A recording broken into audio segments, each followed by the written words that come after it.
नमस्कार बच्चों, कैसे हैं आप सब। उम्मीद है आप सब बहुत अच्छे होंगे और आप लोगों की पढ़ाई लिखाई हमेशा की तरह बहुत अच्छे तरीके से चल रही होगी। तो एक बार फिर से आप सबका बहुत बहुत स्वागत है मेरे इस रुपेश सर ट्यूटोरियल्स चैनल पे। तो बच्चों, मैंने अपने पिछले वीडियो में आपको एक्सरसाइज नंबर 7.2 कंप्लीट करके दी थी। अब मैं एक्सरसाइज 7.3 लेकर आया हूं आपके लिए और इसी वीडियो में ये पूरी एक्सरसाइज पिछले वीडियो की तरह ख़त्म हो जाएगी और आपको निश्चित तौर पर क्वेश्चन समझ में आने वाले हैं। और मैं क्वेश्चन करने से पहले आपको बताता चलूँ, बोर्ड एग्ज़ाम के लिए ये एक्सरसाइज बहुत ज़्यादा इम्पॉर्टेंट है। इसमें से कोई ना कोई क्वेश्चन एग्ज़ाम में आने ही वाला है और इसमें एक त्रिभुज का नया कॉन्सेप्ट है, त्रिभुज का क्षेत्रफल ज्ञात करने का। तो उसका एक फार्मूला है, मैं यहाँ पर लिखे देता हूँ और उसी फार्मूले पर सारे क्वेश्चन हो जाएंगे। ओके, तो मैं यहाँ पर एक त्रिभुज का सूत्र का लिखता हूँ, मैं त्रिभुज का क्षेत्रफल। तो बच्चों, यहाँ पर एक त्रिभुज ऐसे हम बना लेते हैं।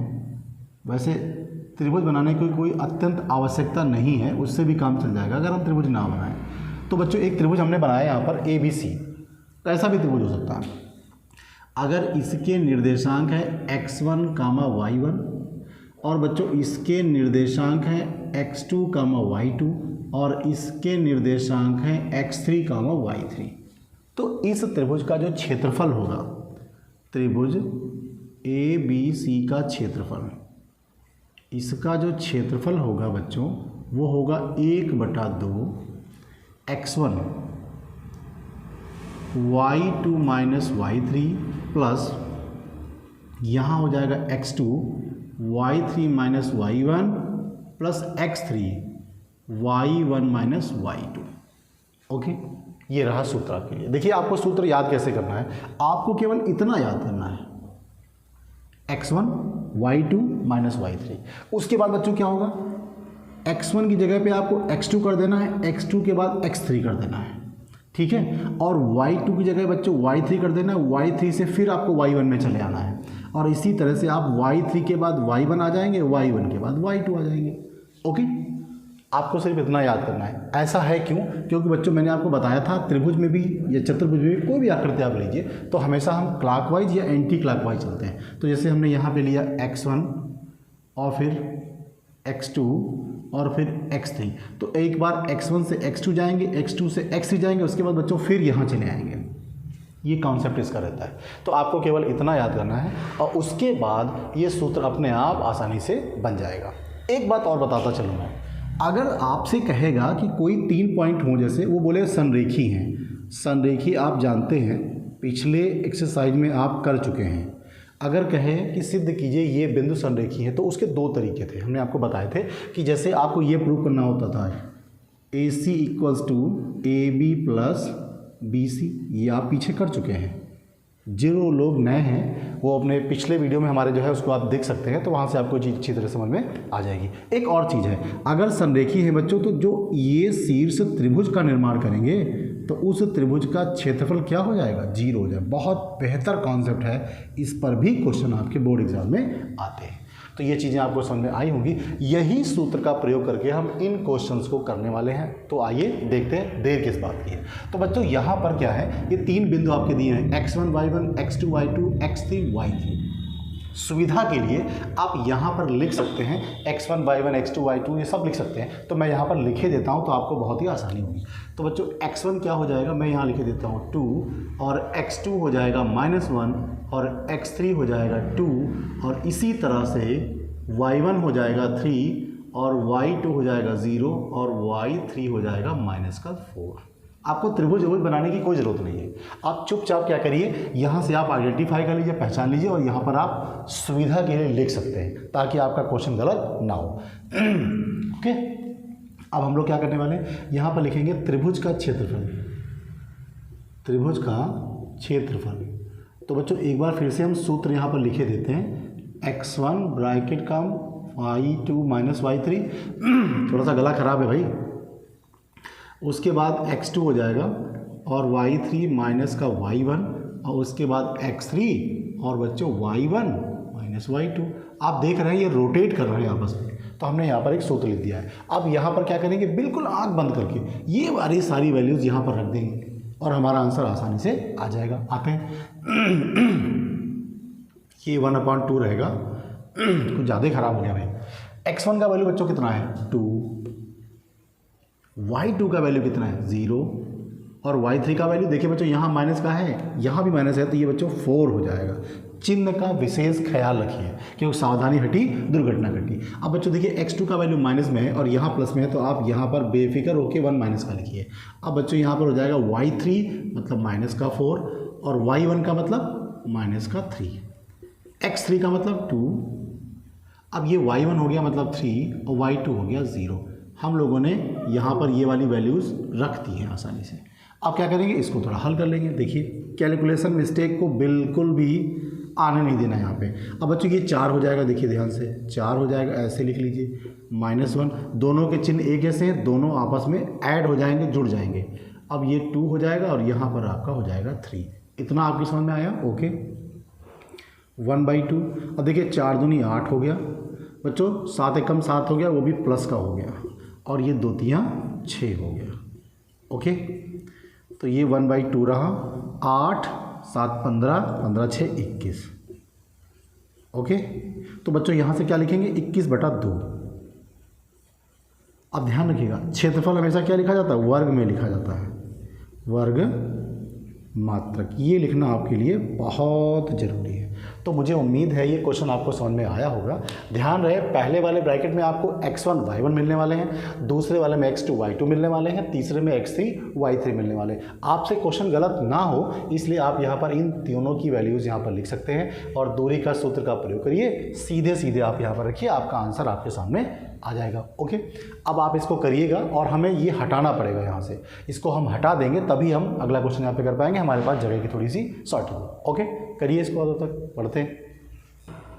ओके बच्चों तो ये क्वेश्चन 1 मैंने यहाँ पे सॉल्व कर दिया है, आपका ये आंसर रहा। ध्यान रहे यहाँ पर वर्ग लिखना ज़रूरी है और यहाँ पर आपको मात्रक लिखना जरूरी है, आप इकाई भी लिख सकते हैं। ओके क्योंकि यहाँ पर कोई मीटर सेंटीमीटर नहीं दिया हुआ तो इसलिए हम लोग ये लिखते हैं। अब हम लोग बच्चों बढ़ते हैं क्वेश्चन नंबर 2 की तरफ। इसी का फर्स्ट वाले क्वेश्चन का दूसरा वाला पार्ट है। सेम टू सेम वही क्वेश्चन आपको करना है, बस फार्मूला आपको याद होना चाहिए। तो बच्चों देखिए जरा ध्यान से क्या करेंगे, हम यहाँ पर भी सुविधा के लिए x1 y1 x2 y2 सब लिख लेते हैं। तो यहाँ पर देखिए क्या है आपका x1 कितना है, x2 कितना है और x3 कितना है। बच्चों x1 है -5, x2 है 3 और x3 है बच्चों 5 और आपका y1 कितना है बच्चों -1 और y2 है -5 और y3 है 2। मैंने यहाँ लिख लिया है ताकि कोई गलती की संभावना ना हो। ओके अब बच्चों क्या करेंगे, त्रिभुज का क्षेत्रफल लिख देंगे। सूत्र आप बार बार लिखें ताकि सूत्र आपको आसानी से याद हो जाए। y2 - y3 x2 y3 - y1 plus x3 y1 minus का y2। ओके सारी वैल्यूज पुट कर दीजिए तो ये 1/2 हो गया। अब बच्चों x1 का वैल्यू कितना है -5, y2 कितना है -5, y3 कितना है ये देखिए 2, x2 बच्चों कितना है 3, y3 है 3, y3 का वैल्यू 2 है यहाँ पर और y1 का वैल्यू बच्चों कितना है -1, तो ये माइनस माइनस प्लस हो जाएंगे। ओके x3 है आपका 5, y1 फिर से -1, y2 माइनस का है तो ये प्लस हो जाएगा। ध्यान रहे चिन्हों का ध्यान रखिएगा नहीं तो आपका क्वेश्चन निश्चित तौर पर गलत हो जाएगा। अब जरा ध्यान देखिए 1/2 ये -5 रहा बच्चों, दोनों के साइन सेम है, दोनों आपस में ऐड हो जाएंगे, -7 आ जाएगा, +3 रहा, यहाँ पर भी 3 रहेगा, +5 रहा बच्चों, ये दोनों आपस में घट जाएंगे क्योंकि ये माइनस है वो प्लस है, विपरीत चिन्ह वाले पद हमेशा घट जाते हैं लेकिन गुंडई हमेशा बड़े वाले की चलती है। तो यहाँ पे 5 बड़ा है उसका साइन यूज होगा बच्चों 4 हो जाएगा। ओके 1/2 ये बच्चों हो जाएगा 5 × 7 = 35 और समान चिन्हों की गुणा हमेशा प्लस होती है। अब आप plus minus minus minus plus minus ये सब भूल जाइएगा। ध्यान रहे समान चिन्हों की गुणा हमेशा प्लस में आएगी और अलग अलग यानी असमान चिन्हों की जो गुणा होती है वो हमेशा क्या आती है माइनस आती है। सिंपल सी बात है, ऐसे याद करिए आप। अब ये 3 तिया कितना हो जाएगा बच्चों 9, 5 × 20 हो जाएगा बच्चों। अब ज़रा ध्यान दीजिए कितना हो जाएगा 35 और 20 कितना होता है 55, 55 और 9 कितना होता है 64। ओके 64 ना, काट दीजिए इसको 32 तो ये कितना आ गया 32 वर्ग मात्रक या वर्ग इकाई, आप कुछ भी लिख सकते हैं। ओके मुझे उम्मीद है ये क्वेश्चन आपको समझ में आया होगा। एक बात ध्यान रखिएगा इन क्वेश्चंस को करने के लिए आपको छोटे छोटे ये पहाड़े आने चाहिए, नहीं तो क्वेश्चन आपका निश्चित तौर पर फिर आप घंटों भर ऐसे करेंगे, बड़ी दिक्कत होगी। और पहाड़े याद करने का मज़ा जो हिंदी में है वो कहीं नहीं है। 2 1 जा 2 में फीलिंग नहीं आती, तो 2 दूनी 4 वाले में ज़्यादा फीलिंग आती है। तो पहाड़े हमेशा जो है हिंदी में याद करने चाहिए। ओके, आप इसको करिए और हम नेक्स्ट क्वेश्चन की ओर बढ़ने वाले हैं। लीजिए। ओके बच्चों, तो ये क्वेश्चन नंबर 2 रहा, जिसके 2 पार्ट हमें यहाँ पर करने हैं और दोनों ही पार्ट एग्ज़ाम के लिए हद से ज़्यादा इम्पॉर्टेंट हैं। और यहाँ पर करना क्या है, एक नई चीज़ है, कॉन्सेप्ट है। संरेखी के बारे में आप पढ़ चुके हैं। देखिए यहाँ पर संरेखी लिखा हुआ है। तो संरेख बच्चों मतलब होता है एक ही रेखा पर उपस्थित बिंदुओं को हम लोग क्या कहते हैं, संरेखी होते हैं, रेखा के साथ साथ चलने वाले। ओके, तो हमें क्या करना है, यहाँ पर दिखाना है कि ये 3 बिंदु संरेख हैं। ये क्वेश्चन कह रहा है इस स्थिति में के का कितना मान होगा, ये हमें यहाँ पर बताना है। तो हमें कुछ नहीं करना, बहुत इजी। अभी मैंने आपको बताया कि अगर ये बिंदु संरेखी हैं तो इनसे निर्मित त्रिभुज का क्षेत्रफल 0 होगा। ओके, तो यहाँ पर बच्चों क्या लिखेंगे, मैं फिर से वही कह देता हूँ, मैं x1 लिखे देता हूँ आपको 7, x2 बराबर 5 और x3 बराबर 3, y1 बराबर -2, y2 बराबर 1 और y3 बराबर k। आसानी रहती है ऐसा करने में। अब यहाँ पर क्या लिखेंगे, चूंकि यह तीनों संरेखी हैं तो इनसे निर्मित त्रिभुज का जो क्षेत्रफल होगा वो क्या हो जाएगा बच्चों, 0 हो जाएगा। ओके, करते हैं। तो हम यहाँ पर त्रिभुज का क्षेत्रफल लिखते हैं। त्रिभुज का क्षेत्रफल बराबर 1/2 x1 y2 minus y3 plus x2 y3 minus y1 और प्लस x3 y1 माइनस का y2 लिख दिया। चलिए अब बच्चों यहाँ पे त्रिभुज का क्षेत्रफल 0 है तो आपको यहाँ पर 0 लिखना पड़ेगा। ओके, ये 1/2 हो गया। चलिए x1 बच्चों है 7, y2 है हमारा 1, y3 है हमारा k। यहाँ सारी वैल्यूज आप देख सकते हैं। x2 पे चले आइए, x2 बच्चों है 5, y3 का वैल्यू k, y1 देखिए माइनस है यहाँ पर, यहाँ भी माइनस है तो ये प्लस हो जाएगा। इस चीज़ को आप बहुत ध्यान से देखिए, नहीं तो क्वेश्चन गलत हो जाएगा आपका। x3 का वैल्यू बच्चों 3 है यहाँ पर, y1 मतलब -2, y2 का मतलब 1। ओके, आप क्या करने वाले, 2 से यहाँ गुणा कर देंगे बच्चों तो ये पूरा कहानी इसको 0 हो जाएगी। आप क्या करेंगे, ये रहेगा 7 माइनस का 7k। बच्चों हमने 7 से यहाँ और यहाँ गुणा कर दिया, सिंपल सा इतना क्वेश्चन किया है। अब ये क्या हो जाएगा, 5k प्लस का 10 हो गया। और देखिए ध्यान से, ये 2 और 1 दोनों आपस में जुड़ जाएंगे, माइनस के 3 हो जाएंगे और 3 से यहाँ गुणा कर देंगे तो बच्चों माइनस का 9 हो जाएगा। अब क्या करेंगे, सारे अक्षर एक तरफ रखेंगे, सारी गिनती एक तरफ ले आएंगे। ठीक है, इस मेथड को, इस विधि को हम लोग पक्षांतर कहते हैं। ठीक है, आप नहीं जानते हो तो मैं बता दे रहा हूँ। इंग्लिश में आपको उसको क्या बोलते हैं, ट्रांसपोजिंग कहते हैं। ओके, तो देखिए क्या करेंगे, अभी ऐसा करिए 0 इक्वल्स टू क्या करिए, अब आप इन दोनों से निपट लीजिए। ये माइनस का है, ये प्लस का है, दोनों घट जाएंगे आपस में, बड़ा ये वाला है तो बच्चों इसका साइन लगेगा। ओके, 7 और 10 कितना हो गया, 17, उसमें से 9 घटा दीजिए, कितना बचेगा, 8 बचेगा बच्चों। सिंपल सी बात है। 8 को इधर ले आइए तो ये माइनस के हो जाएंगे, ये 2 के हो गया बच्चों, ये कट गया आपका और माइनस माइनस भी कैंसिल हो गया। तो बच्चों के का वैल्यू कितना आ गया, 4। मेरे ख्याल से चीज़ें आपको समझ में आ रही होंगी। अगर इस वाले के का मान आप यहाँ पर रख दें, यहाँ पर, तो ये पूरी कहानी 0 हो जाएगी। ओके, तो आपका के का मान इतना आ गया, बस कुछ किया नहीं गया है। त्रिभुज का क्षेत्रफल वाला सूत्र लिखा गया है, सारी वैल्यूज यहाँ पर रख दी गई हैं। चूंकि संरेखी है तो त्रिभुज का क्षेत्रफल 0 होगा, ऐसा होता है। तो हमने क्या किया, पक्षांतर कर लिया और के का मान आ गया। सेम यही कहानी हमको उधर भी दोहरानी है और हमारा कोई भी क्वेश्चन बहुत आसानी से लग जाएगा। चलते हैं, बहुत ही हलवा क्वेश्चन है एकदम से। ठीक है, एग्जाम में आएंगे भी तब भी आपको हलवे लगेंगे। अब यहाँ पर बच्चों क्या करेंगे, हम फिर से लिख लेते हैं x1 y1, यहाँ लिखे देते हैं। x1 कितना है, 8 है, x2 बच्चों कितना है, k है, और x3 कितना है, माइनस का 5 है।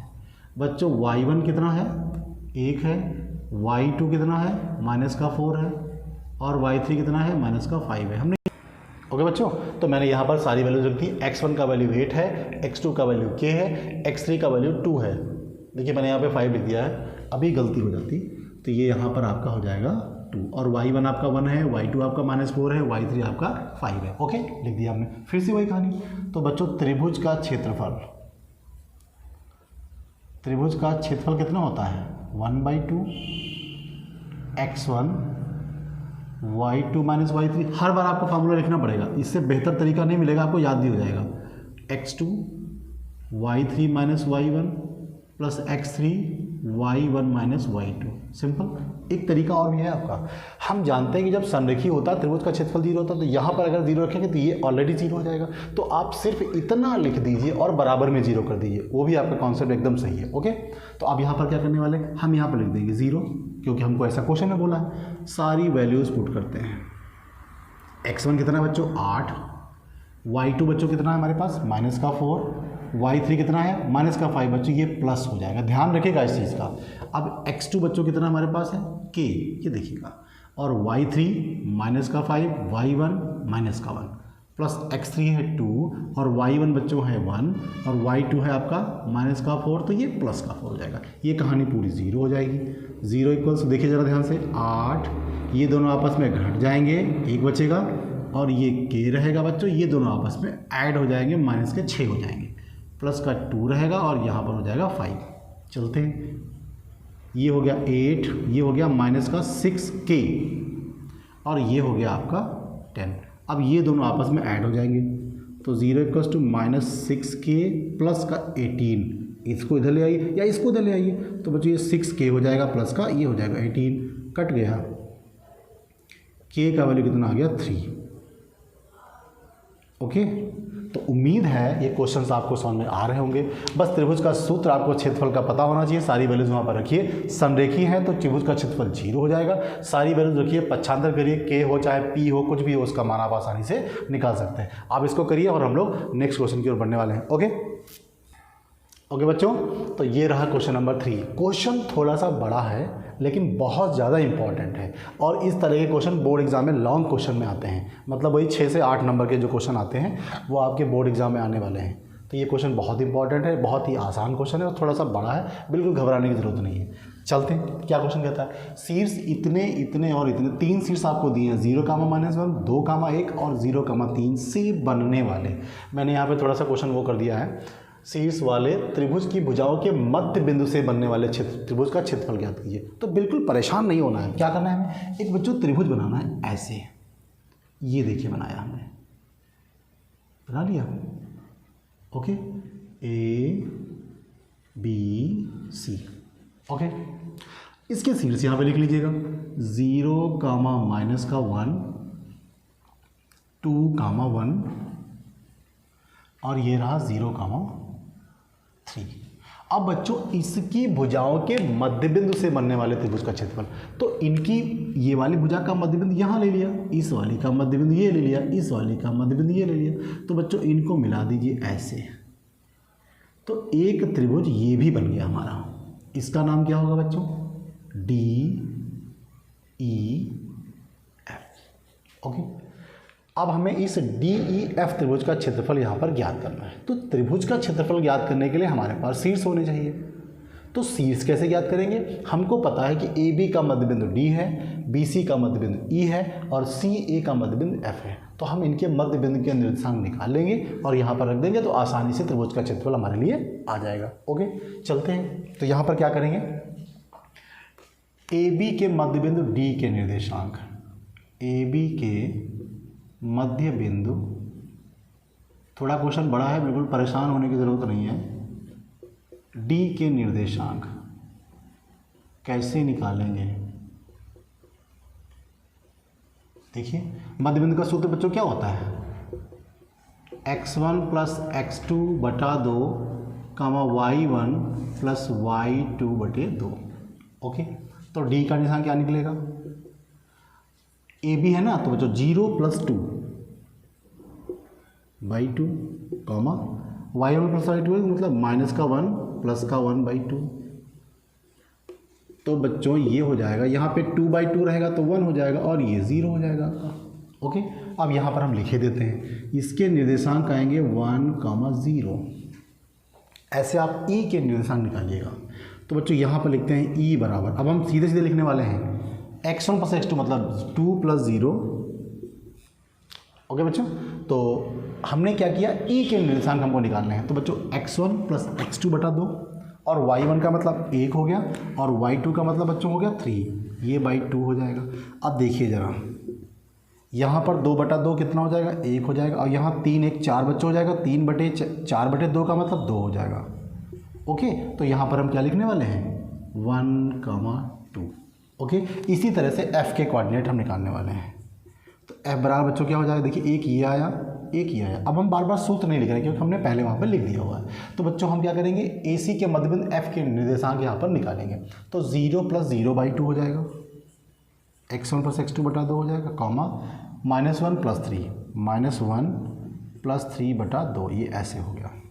तो बच्चों यहाँ पर तो 0 हो जाएगा, सिंपल सी बात है। ये बचेगा 2 बटा 2 का मतलब हो जाएगा 1। ओके, हम यहाँ पर लिखे देते हैं, ये बच्चों हो जाएगा 0, 1। आपके पास इस त्रिभुज के सारे निर्देशांक मौजूद हैं। अब इसका क्षेत्रफल निकाल लीजिए, थोड़ी सी कहानी हल्की हो जाएगी। अब यहाँ पर बच्चों क्या करेंगे, त्रिभुज DEF का क्षेत्रफल। ओके, हम यहाँ लिखते हैं 1/2। तो ये x1 y2 minus y3 plus x2 y3 minus y1 और प्लस x3, ये हो जाएगा y1 माइनस का y2। ओके, चलते हैं। अब ध्यान से देखिए, आप चाहो तो मैं यहाँ पर लिखे देता हूँ x1 y1 की वैल्यूज़। मैं x1 लिख रहा हूँ, x2 लिख रहा हूँ और x3 लिख रहा हूँ। तो बच्चों 1 1 और 0, 1 1 और 0, y1 y2 और y3, जो 0 2 और 1, 0 2 1। देखिए, इसको लिखने से ये रहता है कि क्वेश्चन आपका थोड़ा गलती उसमें ना हो, तो आप डायरेक्टली यहाँ से आप बार बार नज़र वहाँ पे दौड़ाएंगे तो हो सकता है आपकी नज़र कहीं पर अटक जाए और इस वजह से क्वेश्चन आपका रॉन्ग हो जाए, और हम ऐसा हरगिज़ नहीं चाहेंगे। आप बच्चों यहाँ ये वैल्यू उठा के यहाँ पे रख देनी, बहुत ईजी क्वेश्चन है। देखिएगा, x1 का वैल्यू बच्चों कितना है 1, y2 मतलब 2 और y3 का मतलब 1। ओके, प्लस x2 का मतलब बच्चों यहाँ पे 1 है और y3 कितना है बच्चों 1 और y1 कितना है 0। अब एक चीज़ आपको मैं बता दूँ, x3 का बच्चों वैल्यू कितना है 0। तो यहाँ पर अगर हम 0 से मल्टीप्लाई करेंगे तो ये पूरा पोर्शन 0 हो जाएगा, तो उसको हम लेंगे ही नहीं, छोड़ देंगे, क्योंकि हम लोग कम होशियार थोड़े हैं, कैलकुलेशन से बचने वाले इंसान हम लोग हैं। ओके, तो बच्चों यहाँ पे 1 बचेगा, 1 1 का मल्टीप्लाई करेंगे तो 1 ही रहेगा और यहाँ पर भी करेंगे तो 1 रहेगा बच्चों। ओके, अब यहाँ पर क्या करने वाले हैं, ये 1/2 हो गया और ये आपका 2 हो गया, ये कैंसिल हो गया। तो बच्चों यहाँ पर आएगा 1, इसका क्षेत्रफल आ गया 1 वर्ग मात्रक। ओके, आप क्या करने वाले हैं बच्चों, अब हम क्या करेंगे, देखिए हमारा क्वेश्चन यहाँ तक सॉल्व हो गया कि इस त्रिभुज का क्षेत्रफल जो आएगा वो 1 वर्ग मात्रक आएगा।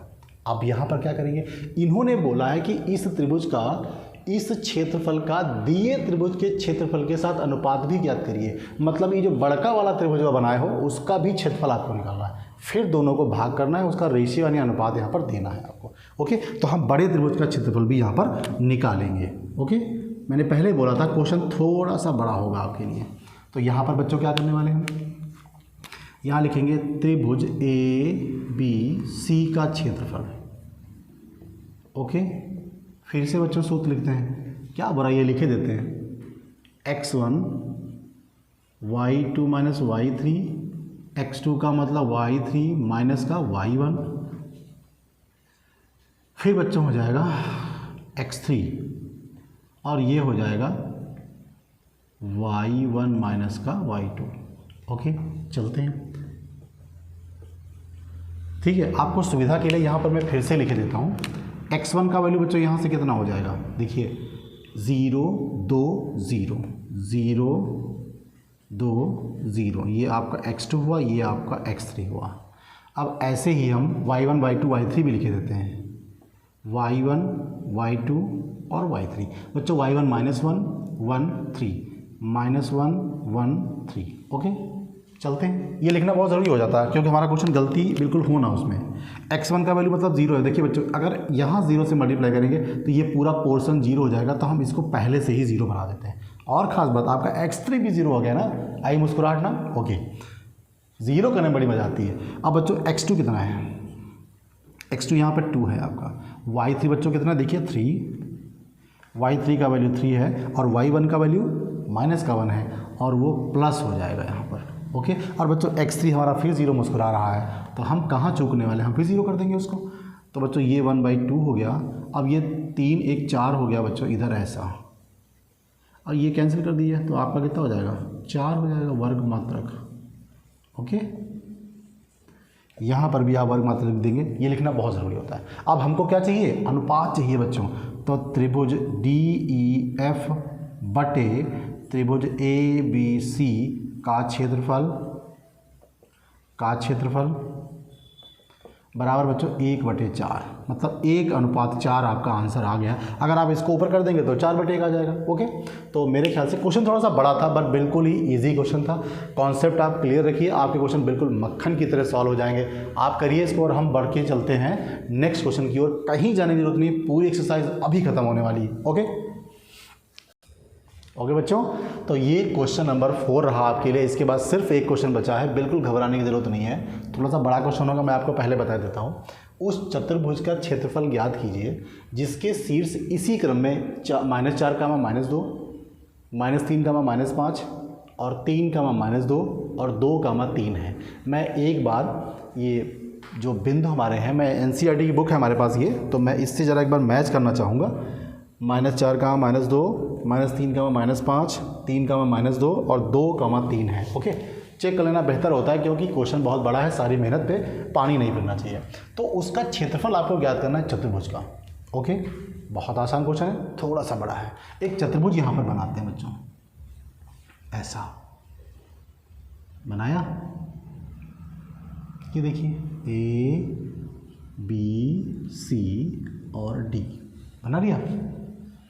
सबके निर्देशांक यहाँ पे लिख दीजिए, 4, -2, -4, -2 और ये -3, -5 है और ये 3, -2 है और ये 2, 3 है, ओके। अब इस चतुर्भुज का क्षेत्रफल आपको निकालना है, तो हम तो बड़े शातिर हैं, क्या करेंगे, इस चतुर्भुज को 2 भागों में बांट देंगे, ऐसे। ये विकर्ण बना दिया हमने। अब बच्चों एक त्रिभुज ये बना, एक त्रिभुज ये बना, दोनों त्रिभुजों का क्षेत्रफल के सूत्र से आप क्षेत्रफल निकालिए और दोनों को आपस में जोड़ दीजिए। चतुर्भुज महाशय का क्षेत्रफल आपके कदमों में आ जाएगा। चलते हैं, यहाँ पर बच्चों क्या लिखेंगे, त्रिभुज ABC का क्षेत्रफल, ABC का क्षेत्रफल। सूत्र हमको फिर लिखना पड़ेगा, ठीक है, जिंदगी में शामिल हो गया ये। तो x1 y2 - y3 plus x2 y3 minus का y1 plus x3 y1 minus का y2, ओके। आपकी सुविधा के लिए x1 x2 x3 सबके मान हम यहाँ पर लिखे देते हैं। तो बच्चों x1 कितना है, x2 कितना है और x3 कितना है, y1 कितना है, y2 कितना है और y3 कितना है। तो बच्चों x1 हो जाएगा -4, -3, 3, ओके। और बच्चों y1 कितना हो जाएगा, -2, -5, -2, ओके। हमने यहाँ पे लिख दिए। अब धड़ाके से यहाँ पर सीधे डालेंगे और आंसर आ जाएगा, ओके। तो बच्चों यहाँ लिखते हैं 1/2। अब x1 का वैल्यू हमारे पास -4 है, -4, y2 - y3, y2 - y3 -5 और ये +2 हो जाएगा बच्चों, साइन गलत नहीं होना चाहिए। x2 कितना है हमारे पास -3, तो यहाँ पर -3 हो जाएंगे और y3 - y1, y3 का मतलब -2, y1 का मतलब -2, तो ये बच्चों +2 हो जाएगा, ओके। अब आते हैं x3 की तरफ। x3 बच्चों हमारे पास कितना है, 3, y1 - y2, तो -2 और +5 हो जाएगा, ओके। चलते हैं, ये हो जाएगा 1/2, -4 रहेगा, ये बच्चों आपस में घट जाएंगे तो -3 बचेगा, -3 यहाँ रहेगा, ये तो हो जाएगा 0। अब ये +3 हो जाएगा, यहाँ पे आपका 3 बचेगा। आते हैं, ये हो जाएंगे +12 बच्चों ये तो 0 हो जाएगा और यहाँ प्लस के 9 बचेंगे, तो ये 12 9 21 हो जाएगा। तो बच्चों 21/2 वर्ग मात्रक। ओके बच्चों, तो हमने यहाँ पर क्या किया है, त्रिभुज ABC का क्षेत्रफल निकाल के दिया है। अब हम बच्चों क्या करने वाले हैं, उस वाले त्रिभुज का क्षेत्रफल निकालने वाले हैं। तो मैं यहाँ पर इसको ऐसे करता हूँ थोड़ा सा, और हम लोग बढ़ेंगे ACD के लिए। अब मैं यहीं पर लिखे देता हूँ, तो त्रिभुज ACD का क्षेत्रफल, फिर से सूत्र हमको लिखना पड़ेगा। तो x1 y2 minus y3 plus x2 y3 minus का y1 और प्लस x3 y1 माइनस का y2। सिंपल सी बात है। सुविधा के लिए हम फिर से वही काम करना चाहेंगे, x1 y1 x2 y2 सब लिख लेंगे। तो बच्चों इसके लिए x1 x2 और x3 y1 y2 और y3 कितना होगा। ACD का ध्यान कर रहे हैं, ध्यान से देखिएगा, ACD। तो बच्चों -4 3 और 2, -4 3 और 2, -2 -2 3, -2 3। सिंपल सी बात है। आइए शुरू करते हैं। यहाँ पर क्या करने वाले हैं, 1/2। x1 का वैल्यू बच्चों है -4। अब y2 minus y3, y2 minus y3, तो y2 और माइनस y3। अब x2 का वैल्यू है 3, y3 का मतलब 3, y1 का मतलब माइनस का 2 है बच्चों, ये प्लस हो जाएगा।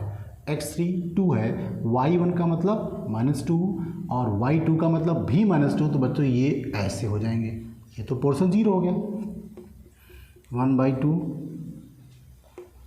माइनस का 4, 3 2 ये बच्चों 5 हो गया, माइनस का प्लस 3 हो गया, और ये 3 2 5 हो गए।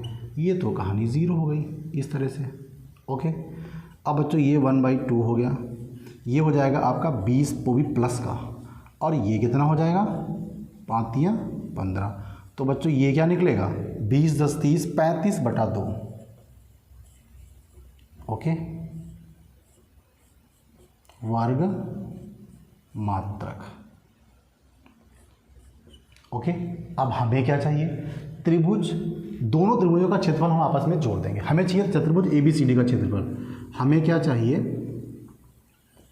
चतुर्भुज ABCD का क्षेत्रफल चाहिए था बच्चों। तो ये जो हमारे पास चतुर्भुज है, ये 2 त्रिभुजों को जन्म दिए हैं। तो ये किसका क्षेत्रफल, क्षेत्रफल त्रिभुज ABC प्लस क्षेत्रफल त्रिभुज ACD। अब बच्चों ABC का क्षेत्रफल हमारे पास कितना आया था, ये देखिए 21/2। तो ये हो गया 21/2 प्लस, और ये हो गया 35/2। बच्चों दोनों के हर बराबर हैं, तो 30 20 50, ये हो गया 56। हम काट देंगे इसको, ये हो जाएगा 28 वर्ग मात्रक। ओके, हमें पता है आप लोग थोड़ा सा मुस्कुरा रहे होंगे, ठीक है। तो इस तरह से ये हमारा आंसर आ गया है, और इसके बाद सिर्फ एक क्वेश्चन बचा हुआ है, बस थोड़ा सा धैर्य रखिए, हम उसको भी यहीं पे ख़त्म किए दे रहे हैं। और आपकी सुविधा के लिए मैं बता दूं, इसी वीडियो में आपका ये चैप्टर भी ख़त्म हो जाएगा, फिर हम लोग बढ़ेंगे नेक्स्ट चैप्टर की ओर। ओके, आप इसको करिए, ठीक है, आते हैं। ओके बच्चों, तो ये रहा इस एक्सरसाइज और इस चैप्टर का अंतिम क्वेश्चन। इंपॉर्टेंट है, पहले बता देते हैं। किसी त्रिभुज की एक माध्यिका उसे बराबर क्षेत्रफल वाले 2 त्रिभुजों में विभाजित करती है। ऐसा आपने कक्षा 9 में पढ़ा है। अब पता नहीं पढ़ा है कि नहीं पढ़ा है, पक्का पढ़ा है ना। अब पढ़ा हो तो ठीक है, ना जानो तुम जानो। मैं क्वेश्चन करता हूँ, एक त्रिभुज की एक माध्यिका, तो सबसे पहले क्या करेंगे, हम त्रिभुज बना लेते हैं। आइए, ये बनाया त्रिभुज ABC। इनके निर्देशांक लिख लीजिए बच्चों। तो ये हो जाएंगे 4 -6, 3 2 और 5 2। हमने निर्देशांक भी लिख लिए। तो ये कहते हैं कि कक्षा 9 में आपने पढ़ रखा है। ओके, तो मैंने क्या किया, यहाँ पर इस त्रिभुज के तीनों शीर्षों को लिख लिया हुआ है। और मैं आपको बता दूं कि मैंने बुक से जब क्वेश्चन कॉपी किया है तो एक चीज़ छूट गई है बच्चों। यहाँ 3 -2 है, तो यहाँ पर भी हम -2 लगा देते हैं। ओके, नहीं तो अभी सावधानी हटी थी और दुर्घटना बहुत भयंकर सी घटी थी, तो ऐसा नहीं होना चाहिए। तो कक्षा 9 में आपने पढ़ा है कि एक त्रिभुज की माध्यिका जो होती है, अब आप माध्यिका के बारे में समझ लीजिएगा। किसी भी शीर्ष से आप माध्यिका डालिए ऐसे, हमने इसको डी ले लिया। माध्यिका जिस भुजा पे गिरेगी उसको समद्विभाजित कर देगी, तो इसका मतलब ये डी जो बिंदु होगा ये बी सी का मध्य बिंदु होगा। ओके, माध्यिका के कारण। अब ये कहते हैं कि आप सिद्ध करके दिखाइए कि इस त्रिभुज पे जो माध्यिका ये खींची गई है ये इस त्रिभुज को दो बराबर बराबर क्षेत्रफल वाले त्रिभुजों में बांटती है। इसका मतलब त्रिभुज ए बी डी, या आप ए डी सी कह लीजिए, ए बी डी कह लीजिए, ए डी बी कह लीजिए, और या फिर आप ए डी सी कह लीजिए। ओके, तो आप ए डी बी भी कह सकते हैं, ए डी सी भी कह सकते हैं। इन दोनों त्रिभुजों के क्षेत्रफल आपस में बराबर आने चाहिए, ऐसा ये कहते हैं। ओके, तो इसके लिए आपको क्या चाहिए, डी के निर्देशांक भी चाहिए। तो यहाँ पर हम क्या करने वाले बच्चों, यहाँ पर लिखेंगे भुजा बी सी के मध्य बिंदु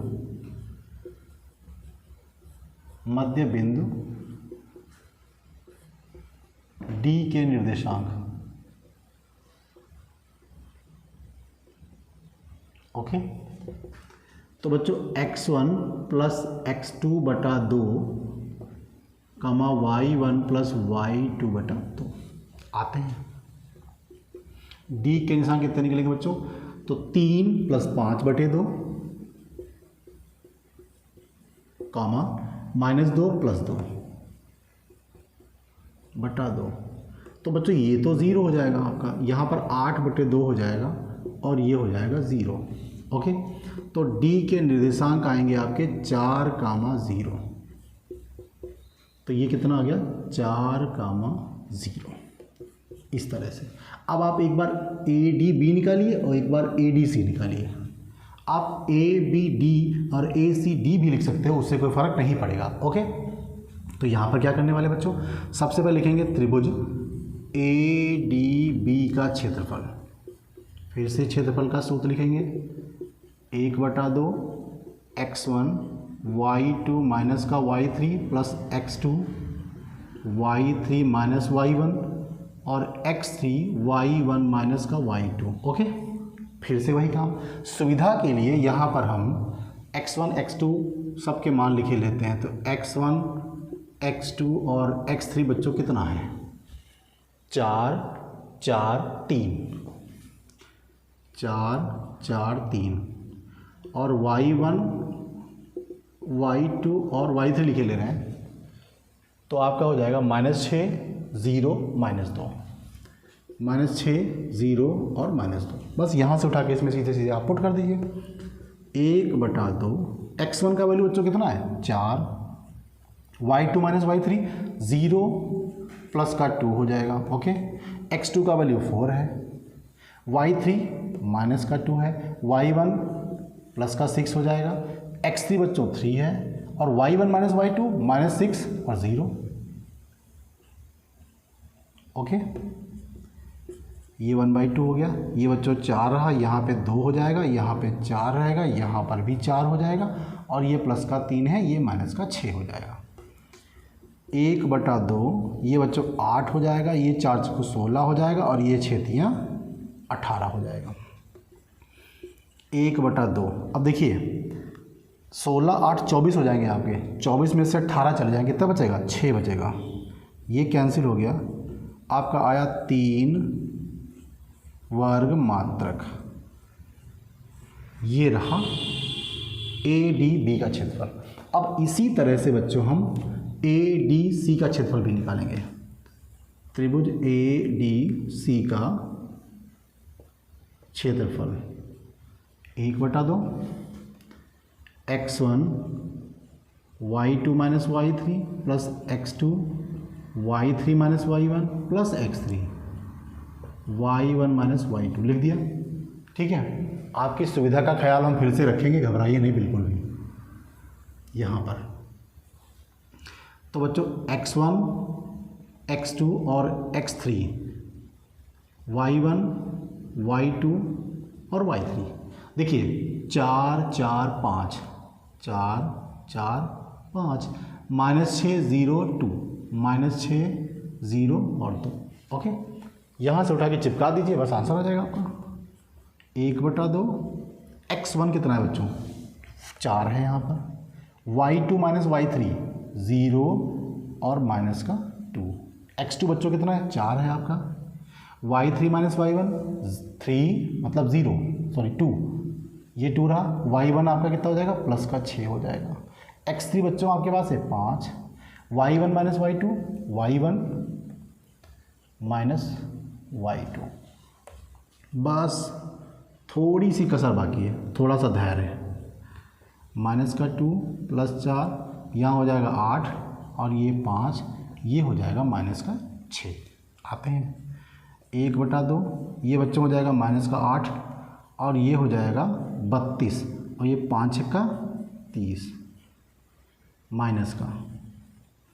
ओके, मुझे ऐसा लगता है कहीं पर कोई चिन्ह शायद गलत हो गया है, क्योंकि ये हमारा आंसर माइनस में आ रहा है। देखते हैं, तो ये आपका हो जाएगा माइनस का 38 और प्लस का 32। तो बच्चों 1/2 ऐसे हो गया, यहाँ पर आपका बचेगा माइनस का 6।